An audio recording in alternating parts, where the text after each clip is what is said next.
tutti and welcome. Benvenuta or benvenuti. Anyway, welcome to Facebook Live at 5 with Louise in the Dimi DePew kitchen.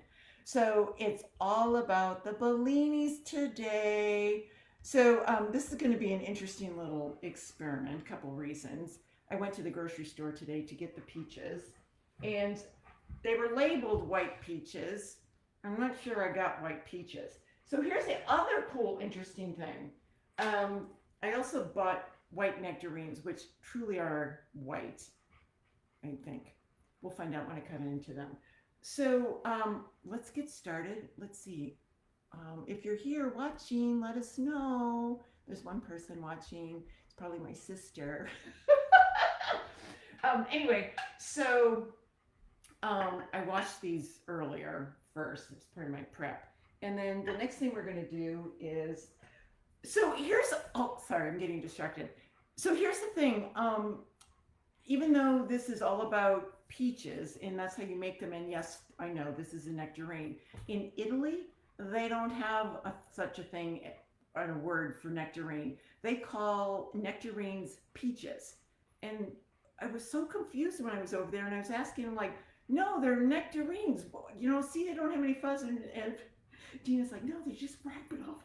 No, that's not how it works. But anyway, I'm going to use the white nectarines, and we're going to first cut them open. And, oh, this is starting off good. It smells ripe, and it's juicy. Oh, we're so sticking with these. Okay, so now we're going to just cut out the, what's it called? Pit. That's what it's called.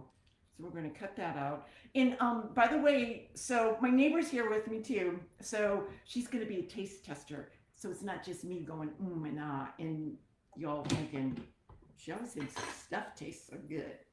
So I'm going to put this in the food processor. We're going to just cut that in slices. Oh, yeah. You know what? Good call on the nectarine / peach. I'm just going to leave the skin on, partly because I want the color. And then let's cut out the other pit. Here we go. So Bellinis, a little history on the Bellini. First off, the last time I had one was in Rome, and it was July, and it was hotter than heck. But also, so can you see what I'm doing? Yeah. And I know that I have to move the camera so you can see what's going on in the blender. But I have nectarine juice all over my fingers right now, so I don't want to touch the camera or touch my, yeah. So, yeah, Marty, if you could, no, don't move it, just put the lid, point it down a little bit. Perfect. So now people can see. Thank you. So I have a production assistant with me today. So Marty, my next door neighbor, asked her if she wanted to join me. Oh, so I'll come back. Can you tell? I think I have adult attention deficit disorder. So I'll come back to the story about Bellinis. They're actually a drink that was concocted like in the 40s, like I think after World War II or something. And they're named after an artist. So there was an exhibit going on of Bellini, the artist, Giovanni Bellini art exhibit in Firenze, Venice, Vicenza. So in honor of that art exhibit, this bar owner, and they're like the coffee shop bar, that bar where you can get drinks too. It's not like our bars. Anyway, he, in honor of the art exhibit, concocted this drink. Ooh, those look so good. Yeah, y'all can see them. They smell so good. Ooh, this could turn out. This could turn out. That's the thing with Bellinis. We're using fresh peaches, and so you guys all know what it's like to go to the grocery store. It's a little risky on what you might find there. In fact, I probably handled 24 peaches when I was at the grocery store trying to find one that had a texture that didn't resemble a hockey puck. So after I bagged up a bunch of peaches, then I found these white nectarines and went, you know what? I am going to get the white nectarines because I think, since in Italy they call nectarines peaches, this might be what they're using in Bellinis too, aside from like peaches and nectarines. So anyway, that's where the drink came from. It's actually named after an Italian artist in honor of a art exhibit that was going on in Venice in the 1940s. So you know what? Let's stop here. And oops, well, that's not cutting very good. And then I'll save a couple of peaches because then we can decorate with those. So put the lid on the food processor. I'm going to start this on low and get like a puree. Is that what it's called? Puree? Like,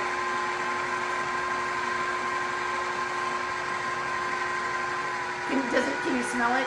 So Marty's like, noticing. See, Marty's here to testify for me so that y'all don't think I'm crazy because it does really smell good. Ooh, yeah, it smells super good. So I'm going to take this out. And so here, I want to show you the other thing I'm going to do.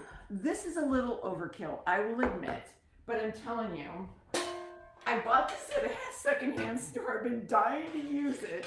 So we're going to use it today as a strainer. So I'm going to move this out of the way. There we go. Get that in the sink.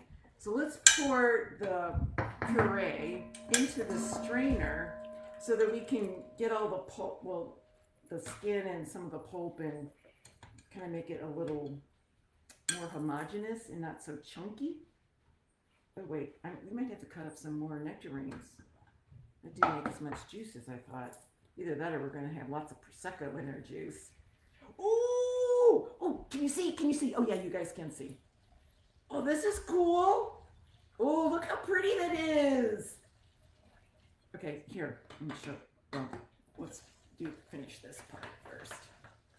So then, so I told you about the little history on the Bellinis, which is super fun. All right, and now, oh, I need this is what I need, a little scraper thing. There we go. Scrape off that into the juice. So, yeah, the thing with Bellinis is it's kind of like a summertime drink. If you could find some high quality peach nectar during other times of the year, you could probably make a Bellini. But you know what?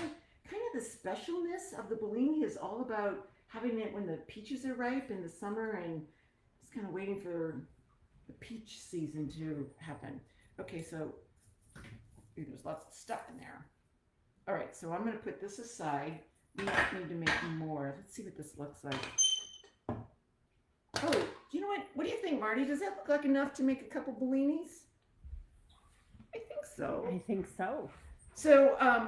So here, can y'all see? Here's the little puree, and see how white it is. And normally there's a little more pink color, and that you get from raspberries, which I actually happen to have a couple of frozen raspberries that I'm going to smush in there to get a little more of that pink color going on. Raspberries, and then prosecco. There's a little prosecco. Gonna throw in. So if you're using white peaches or white nectarines, you can see it's pretty pale. And typically a Bellini is has a little more color, a little more pink to it. And so, I should have gotten these out of the freezer a little sooner. I'm gonna put smushing in there. Oh, actually they kind of break up really nice as they're frozen. Give them a little bit of that pink color. And we're gonna do one more pass through through a strainer. So I don't have one of those cool, fun, old school drink shaker things. So we're improvising, and we're going to use a old school ball jar. That's what it's called, ball. Kind of like, so let's get this out of the way. There we go. So now I have my little ball jar because I don't have one of those fancy fun drink mixer things. And we're going to pass this juice through another strainer. or not. It's not going through. It's so thick. Okay, plan B. Sometimes you just gotta roll with the plan. Or not the plan, as the case may be. So let's just mix this up and see how pink it gets with the raspberries. Oh, so there, that's what it looks like. It's getting a little pinker. You know what, I'm gonna add a couple more raspberries. I actually thought leaving the skin on would give it some pink color, but now I see why you have to add raspberries. So let's add a couple more raspberries. I thought about using the blackberries that I picked out of the garden today, but I kind of wanted to be a little bit of a purist and stick with the authentic recipe and the authentic method that the Italians use. And you actually do see the Italians drinking these in the summertime, sitting out in the afternoon during the time when they're having their aperitif. Is that what it's called? Aperitivo is like when you have food. But anyway, so here we go, mixy mix, yummy yum. Pretty, it's getting pinky. So gosh, I chilled this. I kind of wanted to make this into a drinker. Oh, that is so funny. This is so funny. You guys, just earlier, I don't know if you can see this on my, can you see this? Can you see this on my hood? So that stuff on there is because the contractor told me to leave it on there because he needs to finish doing the work up there. You can see that I'm missing some wood pieces. And we were just talking about it. And guess who just called on the phone? Oh my gosh. That is crazy. That is so crazy when that stuff happens. Like, we're talking about my contractor and he calls me on the phone. I haven't heard from him in like 6 weeks. Okay, so back to the Bellinis. So we'll get them a little pink. And these typically go into champagne flute. I don't have a champagne flute, nor do I really like the shape of them. I honestly prefer the shape of like a martini glass. And so at the secondhand store yesterday, I picked up some glasses and I stuck them in the freezer because I also like the way they look. See what they look like when they're all frozen and frosty. This is also because I don't have ice. Oh, that was funny. Okay, so line them up. This reminds me, so I just lined them up on the bar here. I don't know if you can see that. Can you see? I just lined them up. Reminds me of that country western song, kind of line them up, slam them back or something. There's some song about tequila and drinking. Okay, so there's that. And then I'm just going to pour the, yeah, I think I'm just going to pour it right in the glass since we're putting it in this mixer mix. Oh, that's what we'll do. Let's do that. Kind of pretend like it's one of those fancy cocktail shakers. I'll have to buy one of those, but I think they're kind of popular. It's hard to find at the secondhand store. I might have to like go to a real store and buy them. Oh, wait, my next door neighbor, Marty, she has 2 of them. She just told me, she just mouthed to me, she has 2 of them. And what's really cool, so Marty, I mean, it's not cool that she's selling her place because she's an awesome neighbor, but she's cool because she's going to go to Spain. So she's getting rid of a lot of stuff, so I'll just get one from her. So look at this. Let's shake this up. And then we'll put a little prosecco in there and shake it up too. Okay, so there's that. Now, for the fun part, opening up this prosecco, which is like it's an Italian version of champagne, because you know that the only place you can really honestly call champagne has to come from France. Is there, I think there's a squirrel outside or something. The dog kind of like is trying to get out, but I know he doesn't mean it. I think he does. It's so funny. So, okay, this is probably the most challenging piece of making a whole Bellini is opening up the prosecco. And if you want to make it super fancy, you can get champagne, but I got prosecco because that's what the Italians use, is prosecco, or like a spumante, something sparkling white wine. Okay, so let's see how to do this. And then after we make our Bellini, we're going to have some snacks. We're going to eat some Tiroli. Whoa! Oh, I love that sound. Yay, makes me want to clap and have a party. So let's pour some in. Oh, look how pretty that is. Maybe I should do that in a glass instead. So we can either pour the nectar, the peach nectar, straight into the glass, or if you have one of those fancy cocktail mixers, you can do that. This is kind of my little redneck kind of country cocktail mixer thingy dingy. All right, so let's pour it in these new glasses, one of the pink glasses that I got. Oh, there's that. Okay, wait a second. That's really pretty. But you know what? I'm gonna have to work on the straining thing a little bit, and maybe because it's kind of. Let's do a little prosecco on the top because it makes it all pretty. I want you to see this. I'll do it right here. So I'm going to pour a little more prosecco on the top because it gets all fuzzy on the top and all pretty. Can you see that? Oh, I need to take a picture of this. So, because then I can post it on Instagram or something. Oh, here it is.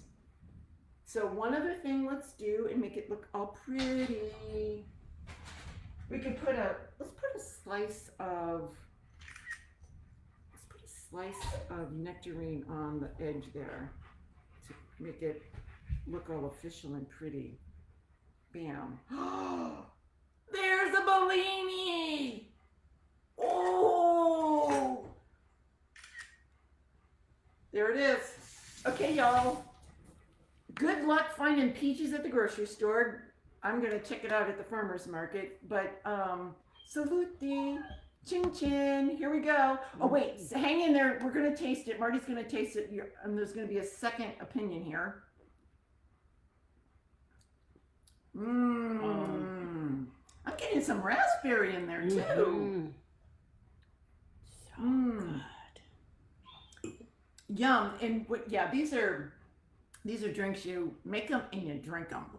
So we're doing a little weekend Sunday afternoon day drinking. And, let's see. Oh, hi, Rachel and Ricky. You guys, I know. I wish you guys were here to drink the Bellinis. They used to be my next door neighbors when I was in Portland. I kind of get attached to my neighbors. In fact, the last time when I was in Rome, I had a Bellini. I was with my neighbor, Rachel, from Portland. Okay, y'all. Delish. Go find some peaches. Make a Bellini. Pretend we're all in Rome drinking a Bellini together. Ciao! A dopo!